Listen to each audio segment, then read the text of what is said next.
Kumusta mga kabayan? Iniimbitahan ko kayo sa ating 9/8 sale, 9/9 sale hanggang 9/10 sale. Tatlong araw na sale yan mga kabayan, from 20 to 60% off lahat ng products sa Lika Merchandise. Samantalahin nyo yung pagkakataon mga kabayan para magpondo ng maraming incenso candle for cleansing. Tandaan na ang September 6 hanggang September 26, peak ng Ghostman. Tampulan ng kamalasan yan mga kabayan. Ang pinakamabisang pangontra natin, incenso candle for cleansing, magsindi ng kandila sa umaga at gabi. Again mga kabayan, kita-kits tayo. Yung tatlong araw na yan, ongoing lang yung sale natin yan from 20 to 60% off. Pero magla-live pa din ako niyan mga kabayan ng 8 PM. Kita-kits! Ang kwentong ito ay hango sa totoong buhay. Mula ito sa isa nating kabayan na itago na lamang natin sa pangalang Tomas.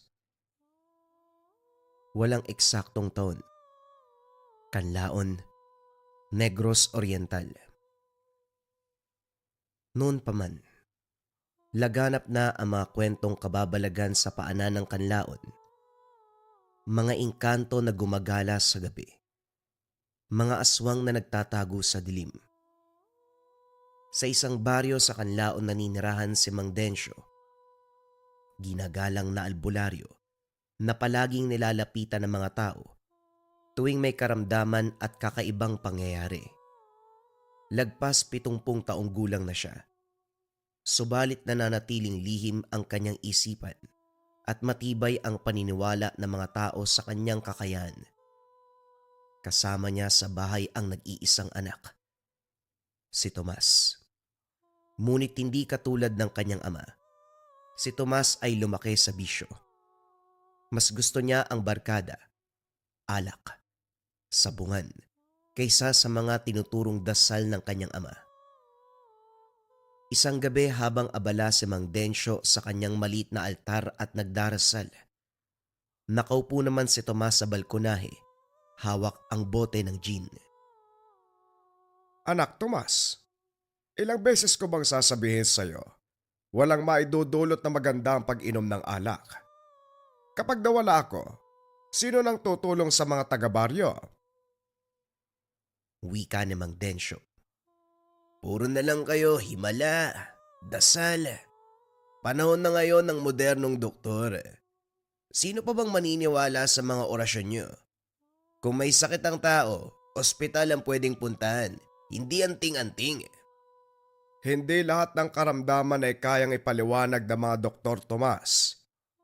May mga nilalang na hindi nakikita ng iyong mga mata. Mga matang palaging nakamasid, nag-iintay lamang ng sandali ng iyong kainaan. Ngumisi lang si Tomas, sabay lagok sa kanyang inumin. Tay, baka kayo lang ang nakikita nila. Hindi ako. Lasing ako, oo. Pero hindi naman ako baliw. Hindi na kumibo si Mang Densyo. Ngunit makikita ang pangamba sa kanyang mga mata. Makalipas ang ilang gabi, habang nakahiga si Tomas at lasing na lasing, nagising siya sa kakaibang ingay. Sa una ay mahina lang, parang kaluskos ng mga tuyong dahon sa kanilang bakuran, hanggang sa sinabayan ito ng pag-alulong ng mga aso sa buong baryo. Ay nako, mga aso nga naman. Palagi na lang silang ganyan tuwing gabi. Para bang may ibang laman ng dilim na hindi ko nakikita. Nagdadalawang isip man. Tumayo siya at sumilip sa bintana. Sa gilid ng kakahuyan may kung anong kumikilos. Mahaba ang mga kuko. Kumikislap sa liwanag ng buwan. Ang mga matay nagniningning, kagaya ng sa pusa. Subalit nagtataglay ng isang nakakapanindig balahibong kasamaan. Agad siyang lumabas ng silid upang puntahan ang kanyang ama. Tay, may tao yata sa labas. O baka hayop, hindi ko po alam eh. Naabutan niyang nakaupo si Mang Densyo sa harapan ng altar. Maigpit na hawak ang isang bote ng langis. Ang muka ay seryoso. Walang bakas ng gulat sa sinabi ng anak. Parang matagal niya nang inaasahan ang pangyayaring ito. Nandito na sila, Tomas. Matagal na nilang inaantay ang gabing ito. Ho, sino po sila, Tay? At saka, bakit po nila inaantay ang gabing to? Ano ho bang meron? Ang mga anino ng kadiliman o tawagin nating mga aswang. Matagal na akong sinusubaybayan. Batid nila na malapit na akong kunin ang panahon. At kapag nawala ako, ikaw ang susunod na lalapitan. Nanlaki ang mga mata ni Tomas.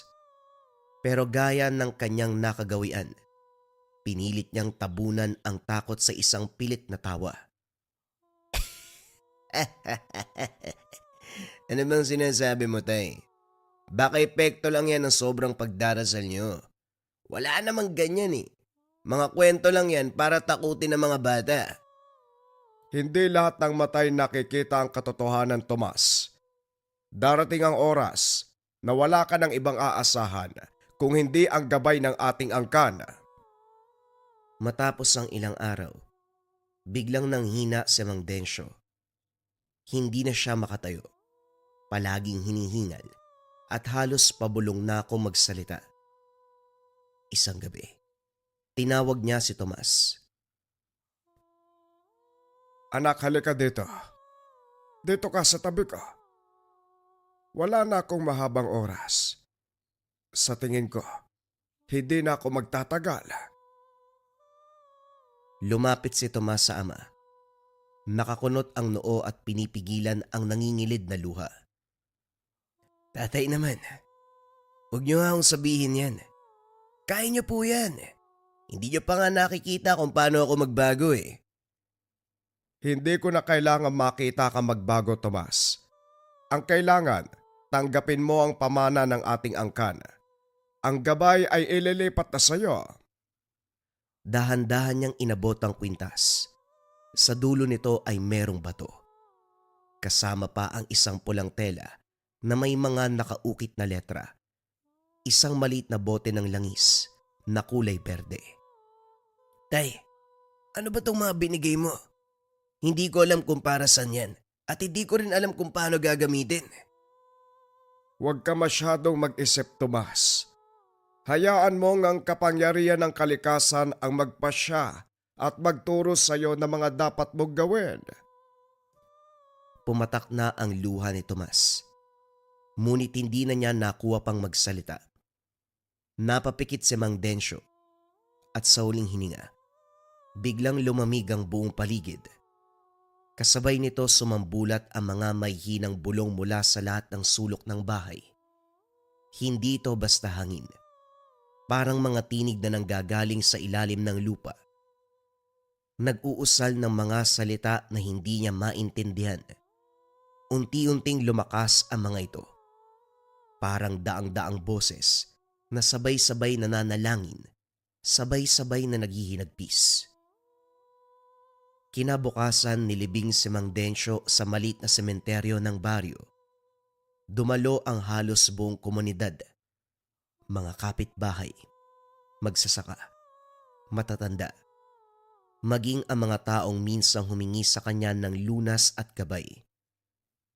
Habang unti-unting binababa ang kabaong sa hukay, pumatak ang maraming luha. Sa bawat ikbi naroon ang alaala ng kanyang kabutihan, ang albularyong nagligtas sa kanila mula sa mga sakit, sumpa, at dilim na minsang dumapo sa kanilang buhay. Kaso nga lang sa gitna ng pagluluksa, nakadama si Tomas ng hindi maipaliwanag na presensya habang nakatayo siya sa harap ng kabaong ng kanyang ama. Biglang bumigat ang hangin, nanlamig ang kanyang katawan, para bang may dumampi na malamig na hininga sa kanyang batok. Napalingon siya ng marahan ngunit walang tao. Sa dulo ng sementeryo, sa ilalim ng malalaking puno, parang may pigurang nakatanod sa malayo. Hindi ito gumagalaw, subalit ramdam niyang nakatitig ito sa kanya at nag-aantay. Tomas, Wala na ang tatay mo. Sana matutunan mong pahalagahan ang iniwan niya. Hindi biro ang maging albularyo. Aling Bibing, hindi ko kayang gawin ang mga yan. Hindi ko naman po alam yung mga dasal eh. Kahit yung mga ritual. Paano ko magagampanan ng iniwan ni tatay? Kung ikaw ang pinili ng iyong ama at ikaw ang pinili ng gabay, siguradong darating ang kasagutan sa iyo sa tamang panahon. Matuto kang mag-antay. Hindi na kumibo pa si Tomas. Ang bawat salita ni Aling Bingbing parang martilyong kumakatok at paulit-ulit na umaarangkada sa kanyang isipan. Subalit sa kabila nito, ang kanyang puso ay nananatiling mabigat, puno ng alinlangan, takot at pagtanggi sa kapalarang hindi niya hiningi. Kinagabihan, habang lasing na naman si Tomas at nakahiga sa kanilang bahay, muling nag-uunahan sa pag-alulong ang mga aso ng buong baryo. Bagaman ngayong gabi mas malakas, mas nakakabingi, sabay-sabay na nagbabadya ang masamang darating. Nagising ang binata sa mga kakaibang ingay, malakas na pagaspas, na parang may pakpak sa buong paligid. Sumilip siya sa bintana at sa halip na kalabog. Nakita niya ang mga sanga ng puno na gumagalaw, pilit na hinihila ng hindi nakikitang kamay. Mula roon, nagsimulang kumalat ang maitim na usok na gumuguhit ng mga kakaibang anyo. Mabilis at mapanlinlang, nakapalibot sa kanyang bahay na wari nagkukulong sa kanya. Sa gitna ng takot at pagkabalisa, napaisip si Tomas, baka nga tama ang kanyang ama. Totoo nga ang mga aswang na matagal niya nang inaakalang katang-isip lamang. Biglang bumigat ang hangin sa loob ng bahay na para bang may malamig na puwersang dumagan sa kanyang dibdib. Hirap siyang makahinga. Sa gitna ng katahimikan, gumalaw ang kanyang kwintas na iniwan ng ama na para bang may sarili itong buhay. Dahan-dahan itong gumalaw mula sa altar at biglang tumilapon. Bumagsak sa sahig hanggang sa napunta sa paanan ni Tomas. Nanginginig ang kanyang kamay habang marahan itong dinadampot. Sa mismong sandaling dumampi ito sa kanyang palad, isang malamig at mabigat na boses ang sumulpot. Hindi nagmula sa paligid, kundi dumiretso sa kaibuturan ng kanyang isipan. Para bang may kausap siyang kaluluwa na naroon mismo sa loob ng kanyang ulo. Panglabanan mo ang takot. Pahiran mo ng langis ang iyong mga mata. Tay? Tay? Ikaw ba yan, Tay? Walang sumagot sa kanya. Ngunit ang kwintas ay kumislap, nakaparehong liwanag ng araw. Nagmistulang apoy at dahil naguguluhan na si Tomas, kinuha niya ang maliit na bote ng langis na kulay berde, binuksan at pinahid sa kanyang mga mata. Pagdilat niya, nanigas ang buong katawan sa nakita. Sa labas ng bahay, nagtitipon ang mga aswang. Mga mata na nagbabaga sa dilim, mahabang kuko na kumikislap na parabang bagong hasa. Mga pakpak na nakatiklop, ngunit nanginginig sa pananabik. Isa sa kanila ang marahang lumapit sa bintana. Sa ilalim ng malamlam na liwanag ng buwan, ngumisi ito. Ibinuka ang bibig na puno ng matutulis na ngipin. Nawari ba handa ng lumapa? Ikaw ba ang bagong tagapagbantay? Masyado kang bata. Lasinggero ka pa. Madali kang mamamatay. Napalunok si Tomas. Nanginginig ang tuhod. Hindi niya alam kung tatakbo ba siya o sisigaw. Pero bago pa siya makagalaw, sumagi sa kanyang isipan ang ama. Pilit niyang pinakalma ang sarili. Kusang gumalaw ang kanyang bibig. Kusang pumapasok ang mga dasal sa kanyang isipan. Kasabay ng lahat ng ito, sinuot niya ang kwintas na binigay ng ama. Mula roon, Sumiklab ang matinding liwanag na kumalat sa buong bahay. Napatras ang mga aswang. Umangil. Nagliyab sa kanilang anyo sa tindi ng liwanag. Isa-isa silang umurong. Malakas na angil ang pumalahaw sa lugar. Subalit bago tuluyang maglaho sa dilim, isa sa kanila ang muling nagsalita. Hindi bilang banta, kundi parang sumpa na kumakapit sa bawat sulok ng dilim. Hindi ka magtatagal, Tomas. Konting panahon na lang. Yang laman mo ay magsisilbing pagkain at ang kaluluwa mo mapapasa amin. Bumagsak si Tomas sa sahig. Pawis na pawis at hingal na hingal. Suot pa rin niya ang kwintas at hawak ang bote ng langis. Dahil hindi ko po kakayanin. Hindi po ako katulad nyo. Hindi ako matapang. Hindi rin ako marunong. Duwag lang ako, tay. Wala akong silbi. Wala akong kayang gawin. Sa kanyang isipan, muli niyang narinig ang boses ng ama. Walang silbi ang isang taong sumusuko. Ikaw ang napili, Tomas. Panglabanan ng lahat ng takot at pagdududa. Huwag maging makasarili. Tignan mo ang kapakanan ng buong baryo. Kung hindi mo aayusin ang iyong sarili, walang magliligtas sa kanila. Napagulgul si Tomas. Maigpit na hinawakan ang kwintas. Sa unang pagkakataon, hindi niya na inisip ang sarili bilang basagulero at duwag. Sa halip ramdam niya ang bigat ng bagong katauhan. Isang bantay, isang gabay, kahit pilit niya itong tanggihan. Makalipas ang ilang araw mula nang sumalakay ang mga aswang sa kanilang bahay, hindi pa rin makapaniwala si Tomas sa mga nangyari. Bawat paggising sa umaga ay basang-basa ng pawis at tuwing gabi naman ay halos hindi dalawin ng antok. Binabagabag siya ng mga alaalang naganap. Napansin ng mga taga-baryo ang malaking pagbabago sa kanya. Ang dating lasinggerong si Tomas, na palaging nakatambay sa tindahan para bumili ng alak, ngayon ay bihira nilang makita roon. Mas madalas siyang nakaupo sa harap ng maliit na altar. Hawak-hawak ang mga lumang papel ng orasyon. Tila ba pilit inuukit sa kanyang isipan ang bawat titik at dasal na iniwan sa kanya ng ama. Tomas, ikaw nga ang kahalili ng tatay mo. Hindi ko alam, Aling Bingbing. Hindi ko nga alam kung tama ba yung ginagawa ko eh. Pero isang bagay ang sigurado.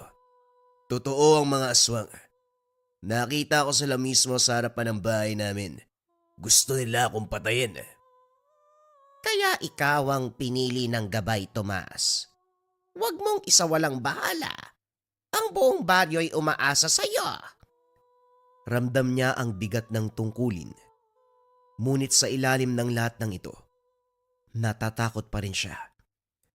Pagsapit ng dapit hapon, kumatok ng mariin sa bahay nila Tomas ang isang pamilya mula sa kabilang sityo. Hingal na hingal ang ina. Buhat-buhat ang anak. Nangingitim ang labi at nanginginig ang buong katawan. Tulungan mo kami. May dumaan akong ano sa bubong namin kagabi. Pagsapit ng umaga, bigla na lang nanghina yung anak ko. Halos hindi na siya makaingay. Naawa na ako sa kanya. Natigilan si Tomas habang nakatingin sa bata. Kumabog ang dibdib. Nanuyo ang lalamunan. Mistulang lahat ng bigat sa mundo ay pinatong sa kanya. Hindi ko alam kung kaya ko. Hindi ako katulad ng aking ama. Muling dumaloy ang isang pamilyar na tinig sa isipan. Boses ni Mang Densyo. Huwag mong kalimutan ang mga prosesong napagdaanan. Hawakan mo ang kwintas. Lagyan ng langis ang noo ng bata. Ulitin mo ang dasal. Huwag kang bibitiw. Huminga ng malalim si Tomas. Pilit na pinapatatag ang kalooban. Kinuha ang bote ng langis. Hinawakan ng kwintas. Dahan-dahang pinahid ang langis sa noo ng bata habang inuusal ang mga dasal. Mga salitang nagmumula sa lihim na orasyon ng kanyang ama upang pawiin ang karamdaman, itaboy ang dilim at ibalik ang liwanag ng buhay. Habang binibigkas ang mga kataga, unti-unting bumibilis ang tibok ng puso ng bata. Ang namumutlang labi ay nagkulay rosas hanggang sa bigla itong napaungol. Huminga ng malalim at sa isang iglap, umiyak ng malakas. Napagulgol sa tuwa ang ina. Lumod sa harapan ni Tomas. Niyakap ang anak at paulit-ulit na nagpasalamat. Maraming salamat, Tomas. Maraming salamat sa tulong mo. Napatitig si Tomas sa sariling mga kamay. Namimigat. Nanginginig. Ngunit habang may kakaibang init, namilog ang kanyang mga mata. Sa kabila ng tagumpay ay napabuntong hininga. Tay, ako na po ba talaga? Ako ba ang pag-asa ng baryo? Kakayanin ko ba to? Ngunit ang kabutihang iyon, hindi nakalagpas sa mga matang nagmamasid sa dilim. Pagsapit ng gabi, habang tahimik na natutulog ang mga tao, muling umarangkada ang mga aswang sa kakahuyan. Isa-isang sumulpot mula sa dilim. Ang ilan ay gumagapang na parang malalaking alimango. Ang iba ay kumikibot ang mga katawan na parang baluktot na sanga. Sa kanilang mga kamay, kumikislap ang mahabang kuko. Ang kanilang mga ngiti, sabik sa dugo at laman. Ikaw nga ang bago. Pero hindi lahat ng tagapagbantay ay nagtatagal. Malakas ang iyong ama. Pero ikaw, ramdam ko sa iyo ang kainaan. Dahan-dahan silang lumalapit sa bakuran ni Tomas. Ramdam ng binata ang panginig ng tuhod, pero pinilit niyang tumindig. Hindi niyo na ako madadaan sa ganyan. Hindi niyo ako matatakot kahit anong mangyari. Hindi niyo maaangkin ang baryo namin. Tama na ang salita. Ipakita mo ang lakas mo. Tumalon ang isa sa mga aswang sa bubong ng bahay. Ang bigat nito ay umuga sa buong kisame. Mabilis nitong sinubukang pasukin ng bintana. Ang mga kuko ay kumakaskas sa kahoy. Nagiiwan ng malalim na gasgas. Kagad dinakma ni Tomas ang bote ng langis at hinagis ito. Sa mismong pagdampi ng langis sa balat ng halimaw, bigla itong nagliyab na parang sinunog na papel. Napaangil ang nilalang. Ang tinig ay matinis. Napakasakit sa tenga kung papakinggan. Tay, anong gagawin ko? Tulungan mo ko. Pakinggan mo ang takbo ng iyong katawan. Pakiramdaman ang puso. Kusang kikilos ang iyong katawan. Pinikit ni Tomas ang mga mata. Maigpit ang hawak sa kwintas. Humugot siya ng lakas mula sa takot at buong siglang inusal ang dasal. Binuksan ang botelya ng langis. Isang buhos, isang saboy. Kumalat ang langis sa paligid. Mula sa kanyang kamay at pinama ng kwintas, lumabas ang nakakasilaw na liwanag. Muli na namang umangil ang mga aswang na parabang natutunaw isa-isa. Unti-unti silang naging abo at tinangay ng hangin. Naiwan ang amoy ng sunog na laman, mapait at nakakasulasok. Pagmulat ni Tomas, tahimik na muli ang paligid. Wala na ang mga aswang. Tanging dilim at usok na lang ang naglalagi. Ramdam niya sa kanyang dibdib na hindi pa doon nagtatapos ang lahat. Kinabukasan lumapit sa kanya ang mga taga-baryo. Nagpapasalamat dahil sa pagligtas sa kanila. Hindi kaagad nakasagot si Tomas. Tumitig siya sa altar ng ama. Hinawakan ng kwintas. Kung ito man ang kapalaran na ibinigay sa akin, tatanggapin ko ng buong puso. Pero sa loob ni Tomas, mas mabigat pa ang susunod na kaganapan dahil kung mas lalakas siya, mas lalakas din ang mga kalaban. Lumipas ang ilang linggo matapos ang pag-atake ng mga nilalang. Akala ng ilan sa baryo ay tapos na ang panganib. Tahimik ang mga gabi. Bumalik sa normal ang buhay. Ngunit para kay Tomas, hindi pa ito ang kapayapaan, kundi bagong unos. Hanggang sa nagsimula ang bangungot ni Tomas. Bawat gabi, natatagpuan niya ang sarili sa gitna ng kakahuyan. Malamig, madilim, nakakabingi ang katahimikan. Bawat yapak niya ay naglalangit-ngit ang mga tuyong dahon sa ilalim. Paglingon niya ay natigilan.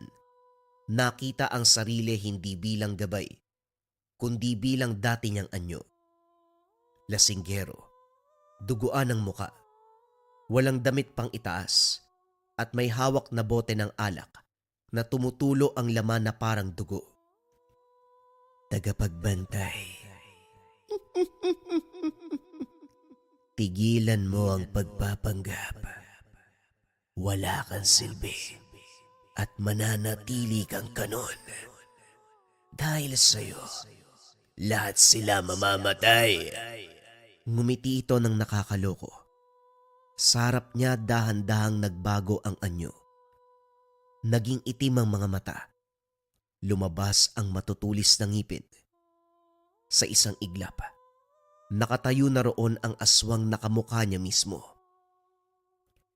Ano ba naman to? Kahit sarili kong isipan, kalabang ko na. Unti-unting nilamon ng takot ang buong baryo.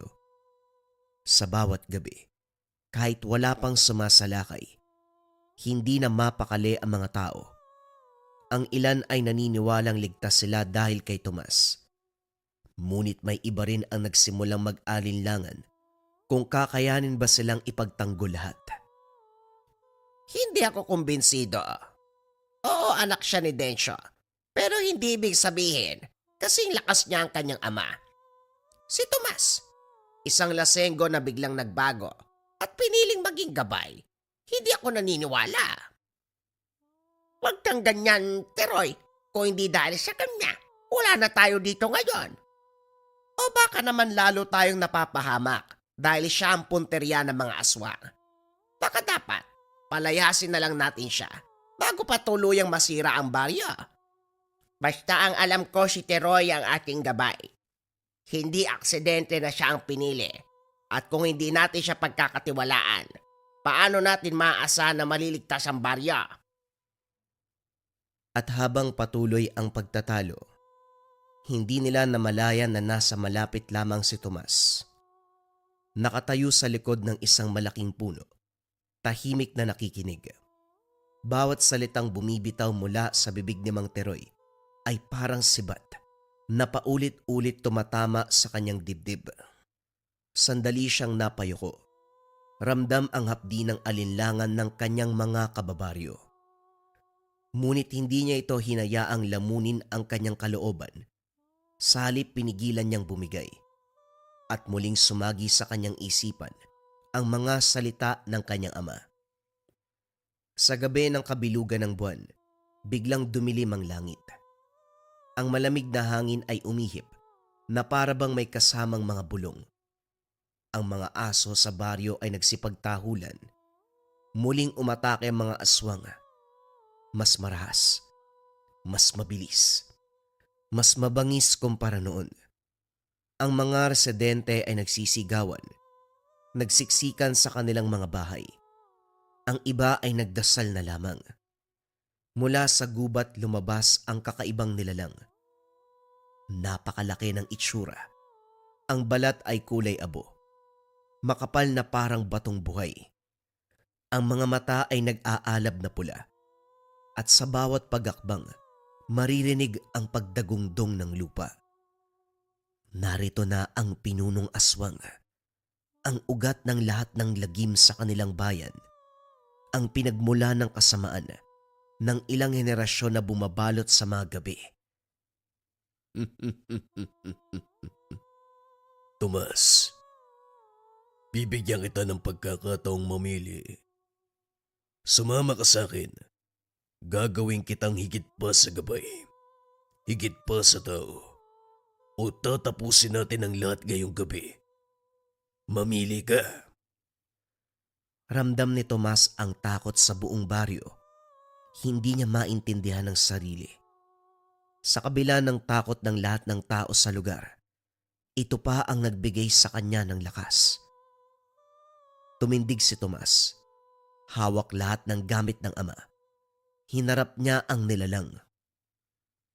Kung dito na ako mamamatay, mas mabuti nang mamatay ng lumalaban kaysa sumuko sa'yo. Ngumiti ng nakakaloko ang pinunong aswang. Halata ang labis na panglalait kay Tomas. Madalas bata, kung ano ang sinasabi ng bibig, hindi umaakma sa nararamdaman ng iyong puso't isipan. Tignan natin kung gaano kakatibay kapag nakita mo ang dugo ng mga kababaryo. Matapos magsalita ng pinunong aswang, napakabilis ng pagkilos nito. Paikot-ikot sa buong lugar at hindi na masundan pa ng mga mata. Mas tumindi ang takot sa buong lugar. Pero si Tomas, nanatili sa kanyang kinakatayuan. Kumislap sa kanyang kamay ang kwintas. Sabay niyang sinaboy ang bote ng langis habang inuusala madasal.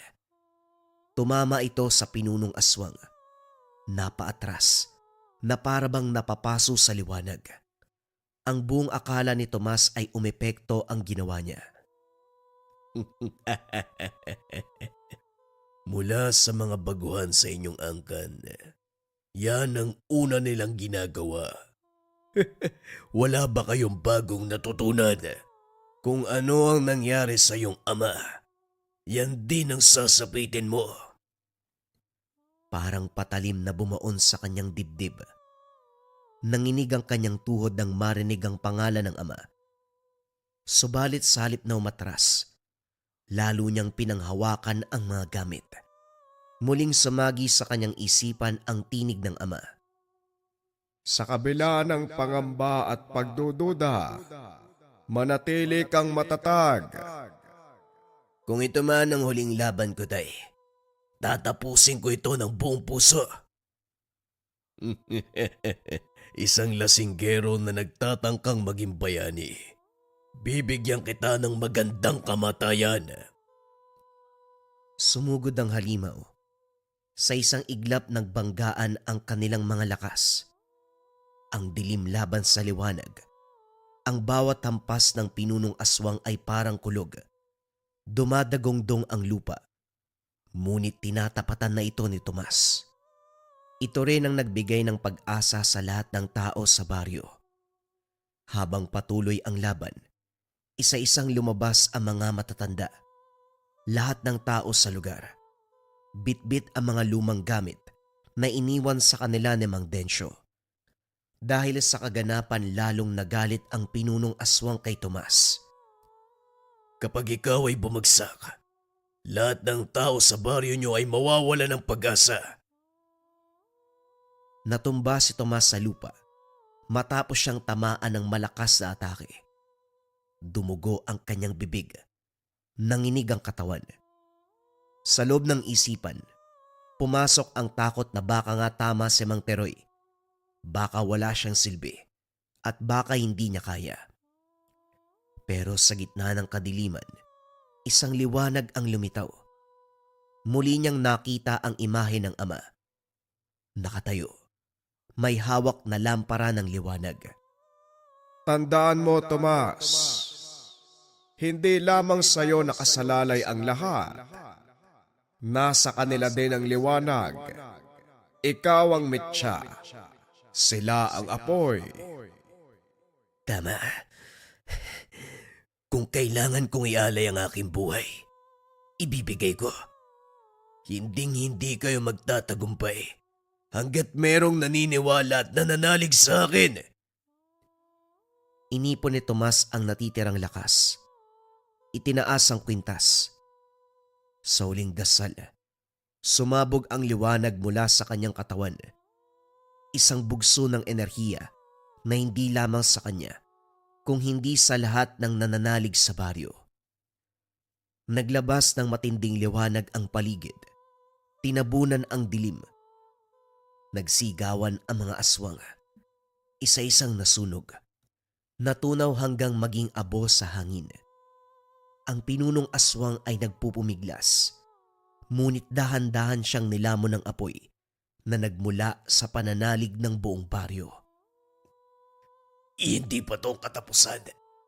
Tandaan nyo, hanggat may takot, babalik kami. Tuluyang naging abo ang aswang. At mula sa abo ng pinunong aswang, may malamig na panginginig na gumapang sa paligid. Hindi bilang banta, kundi bilang babala, na kung sakaling sila ay lalabanan, hinding-hindi aatras sila Tomas at ang buong baryo. Lumabas ang liwanag ng araw. Sirama ng baryo. Ligtas naman ang lahat. Isa-isang lumapit at nagpasalamat ang mga taga-baryo kay Tomas. Tay, natapos man ang pinakamatinding laban, alam ko na may susunod pa. Hanggat may kadiliman, hindi ako matatakot na umurong. Si Tomas ang dating lasinggero na walang tiwala sa sarili. Tuluyang naging tagapagbantay.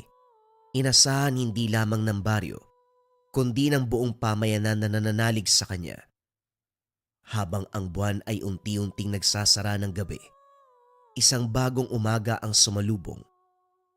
Puno ng pag-asa at ng pangako. Handang-handa silang lumaban kapag bumalik ang kadiliman. Handa silang labanan ang lahat ng mga aswang. Bagong kwento pa rin ang kasunod mga kabayan. Ito ay pumapatungkol sa habak kontra aswang. Simulan na ang storya. Ang kwentong ito ay hango sa totoong buhay. Mula ito sa isa nating kabayan na itago na lamang natin sa pangalang Rose. Taong 1993, probinsya ng Zamboanga. Nagsimula ang lahat nung makapag-asawa muli ang ama ni Rose sa liblib na bahagi ng Zamboanga. Sinisisi ang ama dahil sa layo ng nilakbay. Palalayasin lang siya ng kinakasamang babae. Hindi ito pabor sa kadailan ng hiwalay na sa unang asawa at may anak. Pinandirian noon ang ama niya na parabang pinakamababang uri ng tao. Hindi rin siya pinaglaban ng ikalawang asawa kung kaya't napilitang maganap ng lugar upang pansamantalang tirahan. Ang kwento. Sa boli kinasal ang ama at babae. Nang umuwi sa Zamboanga, sumunod sila at ito na nga ang nangyari. Walang ideya ang pamilya ng babae kung kaya't ganun na lamang ang paghindi. Ang masakla pa, kinuha ang lahat ng pera sa rason ng pagbubuntis. Makalipas ang ilang araw lumabas ang katotohanan. Peneperahan lang at hindi totoong mahal. 12 anyos pa lamang si Rose. Natatawa sa sinapit ng ama. Kung hindi kasi nakapaghiwalay kay mama, malamang nasa mabuting sitwasyon tayo ngayon. Hindi ito sa lugar na to, kuweba to eh. Nagmukha tayong sinaunang tao. Pasensya ka na, alam kong galit ka dahil sa sinapit natin ngayon. Mangmang ako sa pag-ibig nadamay ka pa. Hayaan mo, hindi na ako magmamahal para hindi tayo malagay sa alanganin. Magtiis na lang tayo sa ganitong buhay. Dadayo ko sa lugar para makahanap ng trabaho. Kapag nakaipon, larga ka agad. Tugon ni Tatay Yanong. Walang reklamo na tinanggap ni Rose ang ganong pamumuhay. Nasanay din siya sa hirap, kaya hindi na bago ang sitwasyon. Ang kaibahan lang, kuweba ang tirahan ngayon. Sa kabutiang palad biniyayaan ang ama ng talento pagdating sa paghulma ng papag at bangko na yari sa kawayan. Nagkaroon ng maayos na tulugan at upuan. Ang iba naman ay sinubukang ilako sa bayan, Swerteng may dumaang namamakyaw ng ganong klase ng gawa ang hanap. Kinontrata ang ama na gumawa ng marami, bagay na hindi tinanggihan.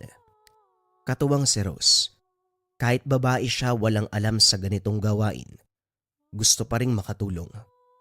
Naglalakbay sa gubat para maghanap ng kawayan. Kapag may naputol ang ama, siya itong maglilinis. Tatanggalin ang sanga at tinik.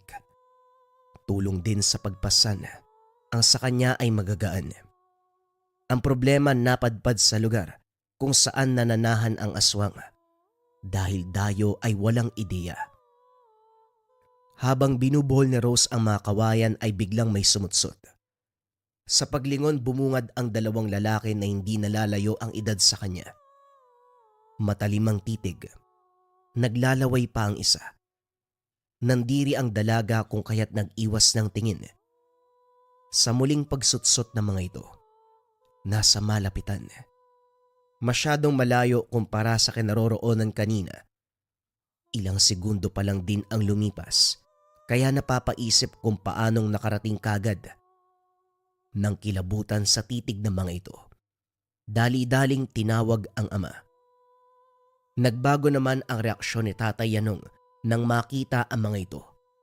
Para bang kilala ang katauhan. Magandang araw sa inyo, mga iho. Pasensya na kung napadpad kami sa lugar na ito. Sa katunayan, nandito lang kami para mamutol ng kawayan. Pagkatapos niyan, alis din kami kagad. Wika ni Tatay Yanong. Sinubukang makipagkasundo sa mga lalaki. Kaso lalong tumalim ang titig. Ilang sandali pa may matandang lalaki na lumitaw. Magandang araw din sa inyo, iho. Sa ingay ng pamumutol, naagaw ang atensyon ng mga alaga ko. Huwag kang mag-alala. Wala namang kaming balak na manggulo. Makikiusisa lang kung ano ang nangyayari sa lugar, lalo na kung bakit maingay. Wika ng matanda. Pasensya na po talaga kayo, Manong. Isa na lang din naman ang puputulin ko. Matatapos din po kami kagad ngayon. Sige lang, tapusin mo ang pamumutol at sana naman umalis kagad sa lugar. Sige na, mauna na kami. Pasimpleng inutusan ng matanda ang dalawang lalaki na umalis. Nagtataka si Rose habang sinusundan ng tingin. Kakaiba ang kilos ng mga ito. Para bang may kung anong nananalaytay sa katawan para maging ganon ang galaw at maglaway. Parang mga aso na nakahanda sa pagsunggab. Pagkatapos ng pamumutol, kagad din silang umalis alinsunod sa sinabi ng matanda. Pagdating ng kuweba, hindi maiwasang magtanong sama. Tay, sino po yung mga yun? Kung makipag-usap ka, parang kakilala mo sila. Kung pangalan ng pag-uusapan, hindi ko sila kilala. Pero kung katauhan, walang duda. Alam ko kung ano sila. Huwag mo nang pansinin. Ganun lang talaga yung mga yun eh. Kung sakali man na makita mo ulit dyan sa labas, huwag ka magtatangka na makipag-usap. Lumayo ka dahil delikado sila. Napakunot ang noo na Rose. Hindi na nag-usisa dahil nagsimula na sa pagulma ng bangko ang ama. Hindi na namalaya ng oras. Takip silim ng mapagtanto. Kagad dininto ng ama ang gawain, bumaling sa paghahanda ng hapunan. Wala silang sapat na gamit. Idinaan sa kawayan ang pagluluto ng kanin. Ito na mismo ang trumabaho. Hindi pa masyadong maalam si Rose. Nang maisalang sa apoy, lumabas para puntahan ang mga pain na ikinalat sa gubat. Ito ang inasahan pagdating sa ulam. Habang wala ang ama, ipinagpatuloy ni Rose ang paglilinis ng kawayan. Hindi nagtagal umalingaw-ngaw ang amoy ng pagkain kahit wala namang nakahain sa paligid. Sinundan ito ng nakakakilabot na kaluskos sa labas. Bigla-biglang pag-alulong. Napapitlag pa nang marinig ang kaskas. Yung tunog na mga kuko na paulit-ulit, kumakalmot sa bato.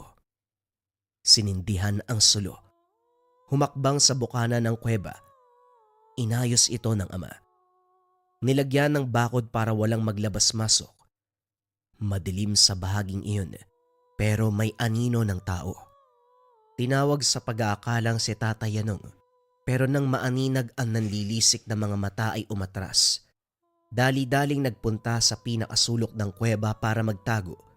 Pinatay ang lahat ng sulo.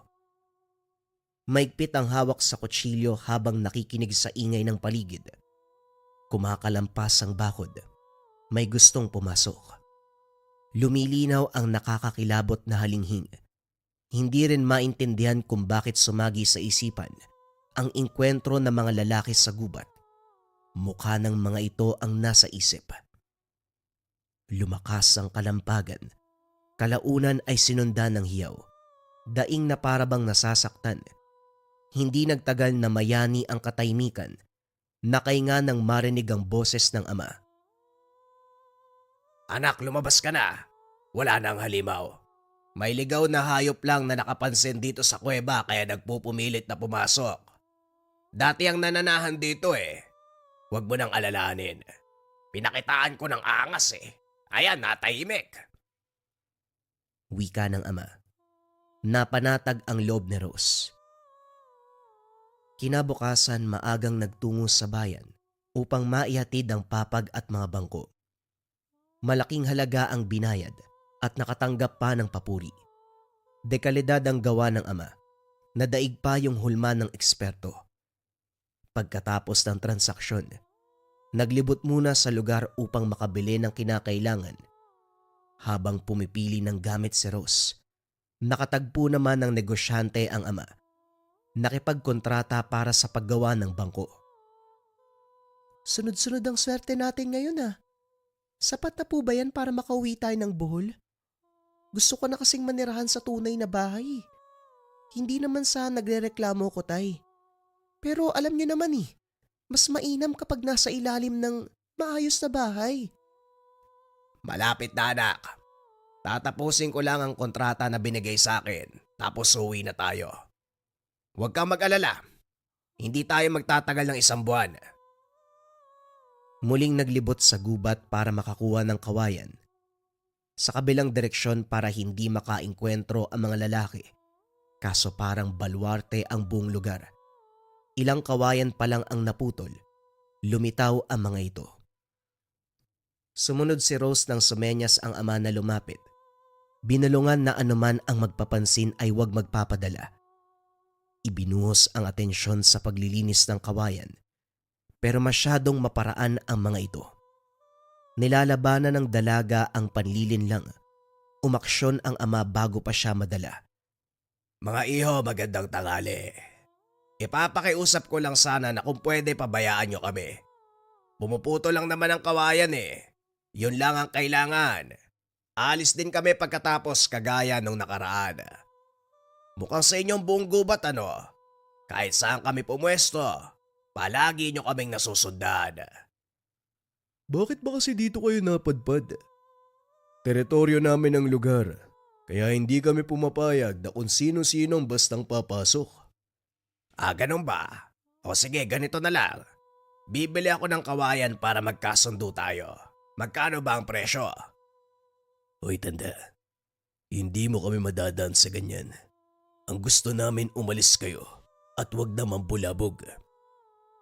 Wika ng isa pang lalaki.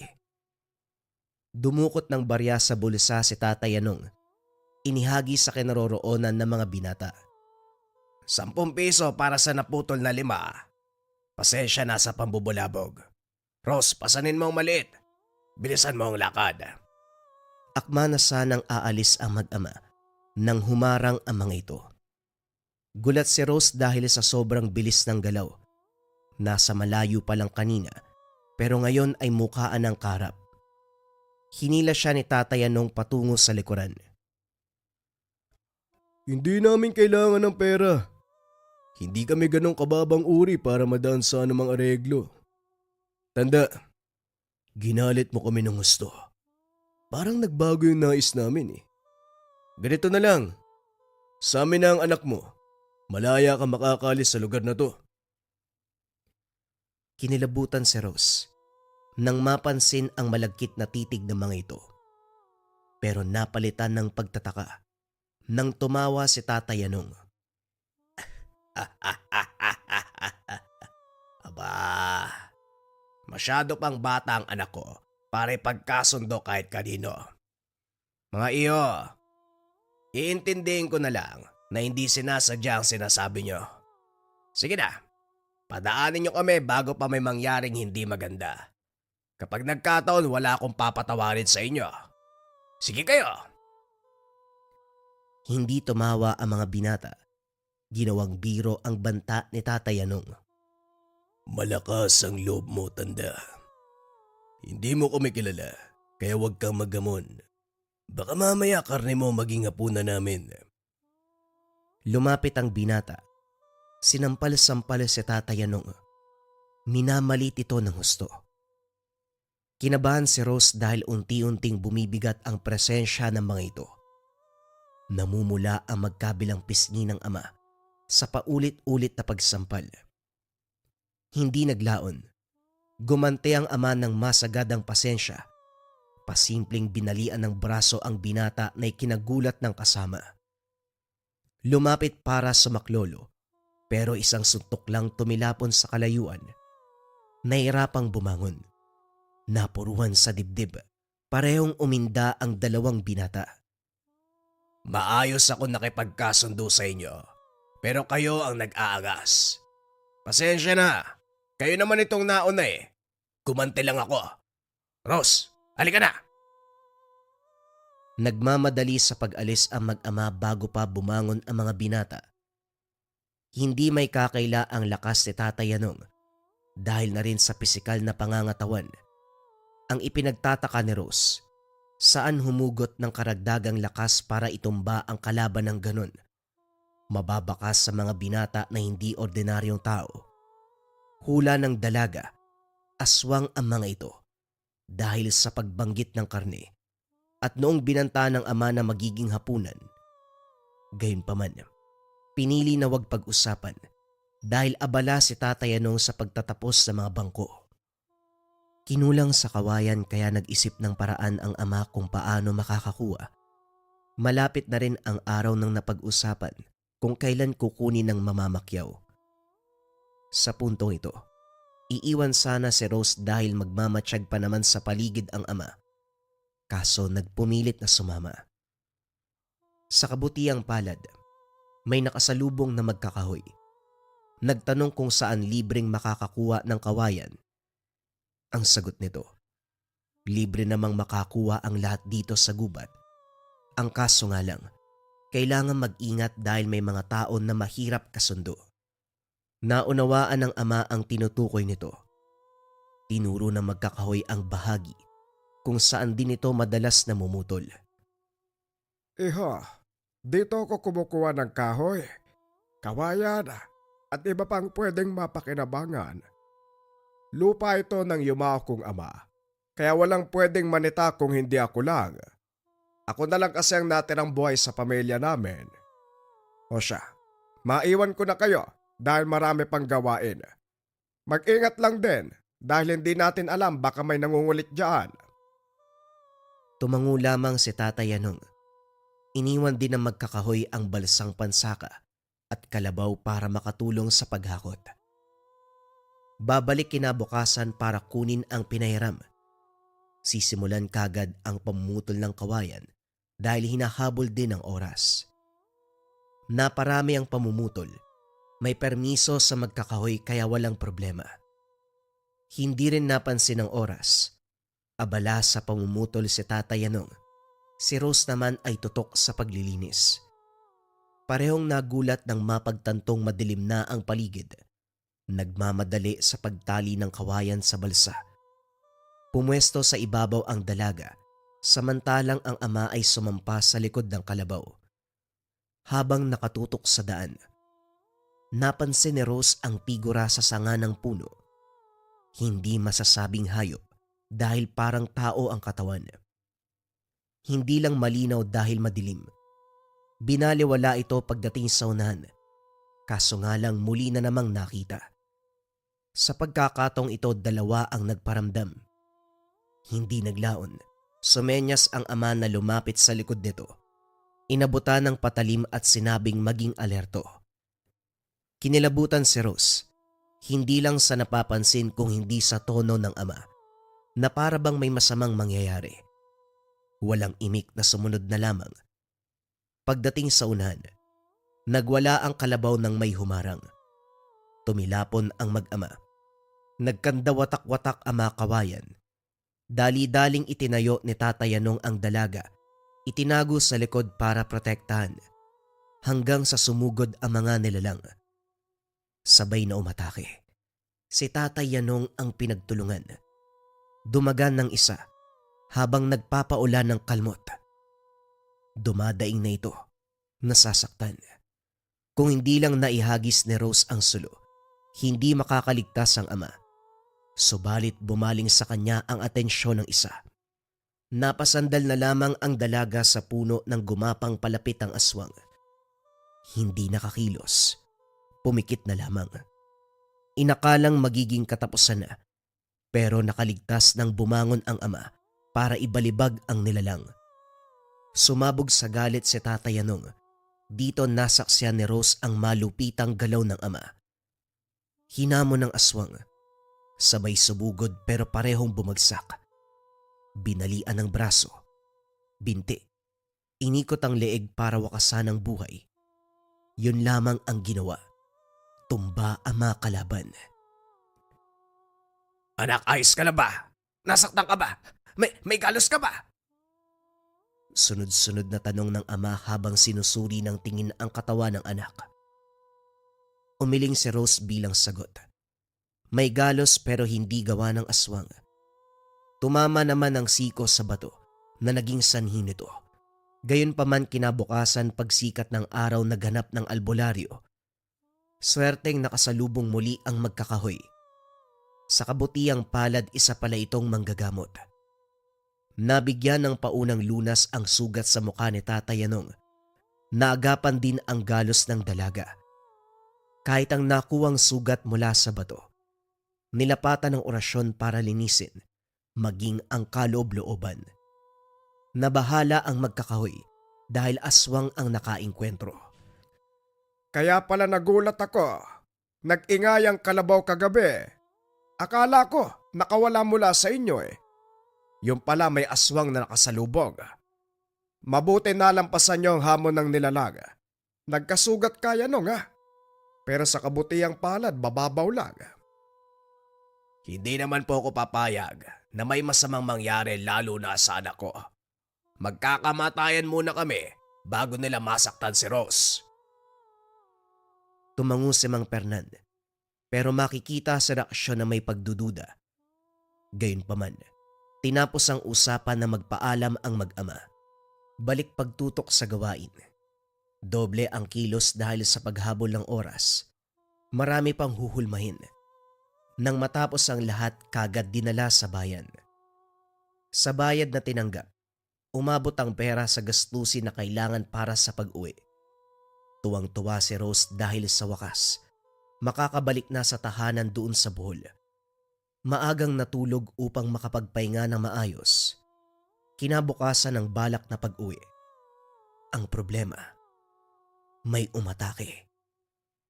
Maimbing ang tulog ng mag-ama nang may pumasok sa lugar. Pulido ang bakod at ginawang pinto, pero dahil aswang ang kalaban, walang kahirap-hirap na nakalusot. Swerte lang na napansin kagad ni Tatay Yanong. Kagad sinunggaban, pero mabilis itong gumanti. Nagtamo ng sugat sa pagkakataong ito sa mata. Gayunpaman pinilit na makalaban. Nakakagante ng pag-atake. Tinamaan ng aswang para umangil at nagmamadaling tumakas. Hindi hinabol dahil kumirot ang sugatang mata. Nagmungkahi si Rose na pumunta sa tahanan ni Mang Fernan, pero hindi pumayag si Tatay Yanong dahil malaki ang tsansa na harangin ng aswang sa labas. Hindi siya makakalaban ng todo dahil napuruhan. Upang makaiwas sa karagdagang pahamak, nanatili sila sa lugar.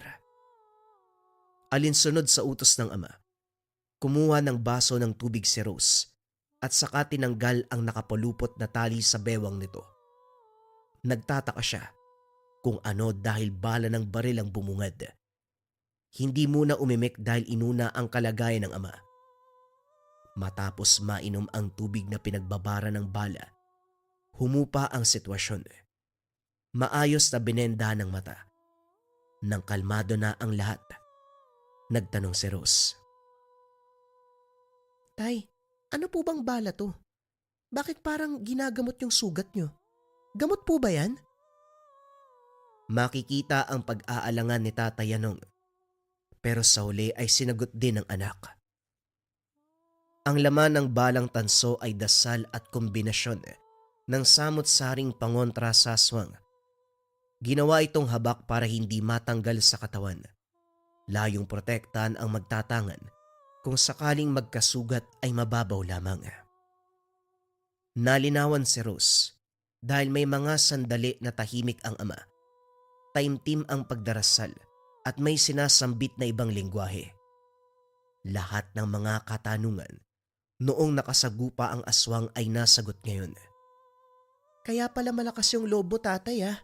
May tinatago ka palang armas. Paano kung napuruan na talaga? Kaya ka bang ipaglaban ng tangan na yan? Ito ang tanong na nagpatahimik kay Tatay Yanong. Naubusan ng salita. Walang makapa na sagot.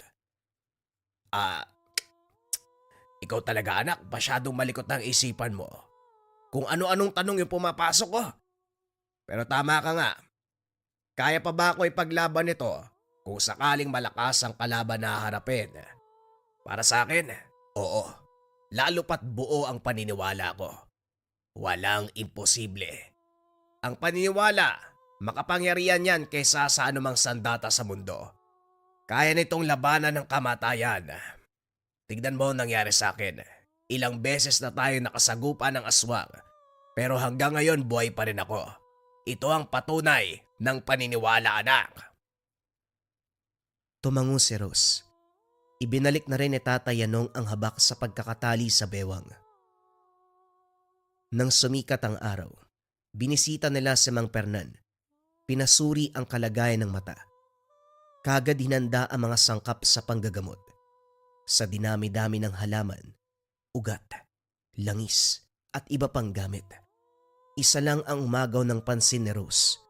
Ang palawit na kwintas ng manggagamot, kagaya ng ginawa ng ama. Ibinabad sa tubig, inihipa ng orasyon. Ang tubig ang paulit-ulit na winisik sa sugatang mata. Pagkatapos ng 3 beses, dasal naman ang inilapat. Ganon din ang paulit-ulit na ginawa ni Mang Fernan bago itapal ang dahon sa mata. Maayos na ikinabit ang benda. Matanong ko lang, Yanong. Ikaw ba'y may nilapat na gamot sa mata mo? Malubang tignan ng sugat pero magaling na ang loob nito. Hindi ganun kabilis maghilo maliban na lang kung may ginawa ka. Huwag kang mag-alangan. Pareho naman tayong may nalalaman. Naagaw ang atensyon ni Rose sa takbo ng usapan. Inilapag ni Mang Fernan ng kwintas. Tinanggal naman ni Tatay Yanong ang habak. Nagpalit ang dalawa. Panay titig sa kanika nilang gamit. Kalaunan ay nagtawanan. Aba, nakahanap na ako ng kakampi. Matibay itong mutya ng saging katulad ng benepisyong binigay sa kalusugan ng tao. Mabisang gamitin sa panggagamot. Etong sa akin naman, kombinasyon ng pangontra at orasyon. Ginawa kong habak. Ikaw ba mismo ang gumawa? Masyadong pulido at ang layon ay protektahan ka laban sa sugat na matatamo mula sa kalaban. Balat lang ang may hiwa sa iyo ah. Mula ito sa nakababata kong kapatid. Siya ang gumawa. Tinuruan lang ako ng orasyon at dasal para ipakain sabak. Utang na nga sa kanya ang buhay ko dahil ilang ulit na ako nasangkot sa engkwentro pero hanggang ngayon humihinga pa rin. Nagpatuloy ang usapan. May natutunan naman si Rose habang nakikinig. Doon na rin sila nagpahinga. Pagsapit ng hapon bumalik sa kuweba para kuhain ang mga gamit. Balak ng lisanin ang lugar. Sakto lang na nakapasok. Bumungad ang matanda kasama ng mga binata nung araw. Akala ko wala na akong aabutan. Namasyal lang pala kayo. Kumusta ang pakiramdam na nakapatay ng 2 aswang? Sumagot ka para malaman ko. Natutuwa ka ba? Nasisiyahan. Hindi ko lang inasahan na magwawakas ang buhay ng mga alaga ko sa ganung paraan. Naunawaan ni Tatay Yanong ang pinupunto nito.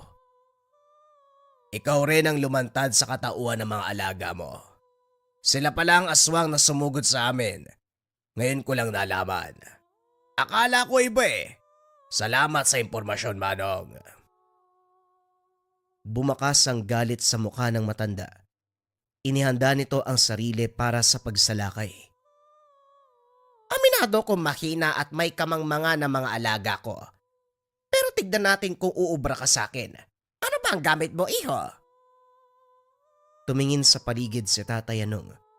Dinampot ang nakatarak na kawayan sa tabi. Itong kawayan na kinuha ko mula sa balwarte nyo. Tignan natin kung uubra ka sa kawayan. Ngumisi ang matanda. Sumenya si Tatay Yanong kay Rose na tumabi. Dumampot ng patalimang dalaga bago nagtago malapit sa bukana ng kuweba. Hindi naglaon. Nagtuos ang ama at ang matanda. Nagpalit anyo bilang aswang. Ngayon lang din napagtanto ng dalaga na may aswang na kaya magpalit kahit tirik pa ang araw. Nang balikan ng pansin ng kaganapan, kasalukuyang nagpalitan ng atake ang mga ito. Walang tigil sa paghambalos ng kawayan si Tatay Yanong kapag nakatsyempo. Ang nilalang sa kabilang banda ay panay ilag. Umiiwas sa talim ng kawayan. Hirap din itong lumapit dahil sa bisa ng tangan. Hindi nagtagal nadaplisan ng halimaw. Pansamantalang dumistansya. Ano? Susuko ka na ba? Daplis pa lang yan. Masyado kang kampante, iho. Kung tutuusin, hindi naman pang kalahatang proteksyon ang tinatangan mo. Ang bisa niyan ay para hindi ka magtamo ng malubang sugat, tama ba? Sa kabilang banda, oo. Pero malay mo, may kaya pang ibuga. Ano? Itutuloy ba natin o mag-uusap lang tayo? Sa tono ng pananalita ng ama, nainis ang aswang. Bumalik sa pag-atake. Pero sa pagkakataong ito, si Tatay Yanong ang tinamaan. Tumilapon matapos makalmot sa dibdib. Napunit ang damit. Ngumisi ang aswang. Umalingaw-ngaw ang ingay sa buong kuweba. Hindi maitago ni Rose ang pag-aalala. Nang makatsyempo sumenya sa ama. Hinagis ang patalim na siyang ginamit nito. Sumakto naman na sumugod ang aswang. Dumiretso sa ulo ang kutsilyo. Nang mapagtanto ni Tatay Yanong, sinaksak ng sinaksak ang aswang. Hindi tinigilan hanggang sa lagutan ng hininga. Matapos ang kaganapan, dinaanan nila si Mang Fernan. Binanggitang tungkol sa kaganapan. Nangako naman ito na siya na ang aako sa paglilinis ng kuweba. Dito na sila tuluyang umalis sa lugar.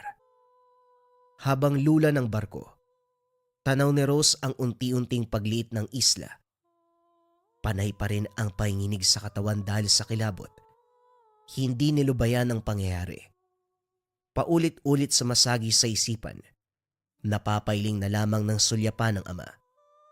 Maimbing ang pagtulog nito sa tabi na para bang hindi galing sa matinding laban. Nang sipatin ang dibdib nito, bumungad ang gamot na inilapat ni Mang Fernan. Maayos na ang kalagayan ng ama.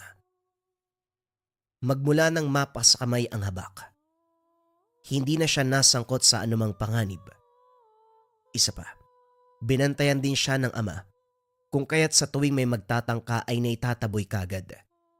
Ito ang karanasan ni Rose gamit ang habak. Isang uri ng pangontra na ginawa ng ama. Hindi lamang upang mabigyan sila ng proteksyon. Ginagamit din ito sa iba't ibang larangan na makakatulong sa kanila sa araw-araw. Ang payo ni Rose para sa lahat ng nakikinig. Huwag magpakampante. Mas mabuting merong tinatangang pangontra. Hindi natin alam na baka ang mga nakakasalamuha, na baka ang mga nakakasama sa araw-araw ay aswang.